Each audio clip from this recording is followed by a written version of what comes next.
guys, we're at the airport. We're getting ready for our flight. Yes, Bishop is going to foreign. What you have to say, Bishop, for me now? We're going to we're giving this island a break along with Jamaica. yeah, that is rubbish. So, look at Che. Che is going to foreign again. What with Mother Superior Steve is going to foreign. So, turn it to me. So, we're waiting on our flight. Yeah. It's a blessing. Yeah. Yeah.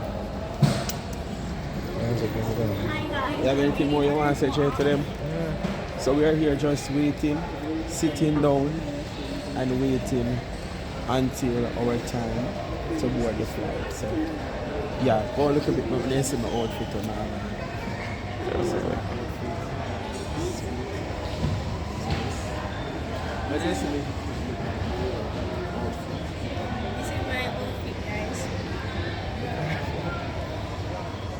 So that is Jada. So she can tell me something. Yes guys, so we're just here, relaxing, waiting. Although I don't know, anybody know me in a life, but it's better to wait than to be Alright, so we always see some picture and things like that. So we don't go and pray my strength. Pray for me while I do the same. Your year of prosperity is coming, your time of restoration is coming. So you just pray my strength and I prophesy over all of your life that God will be a blessing to you guys. Just pray my strength, okay? So the best is yet to come. Look out for me.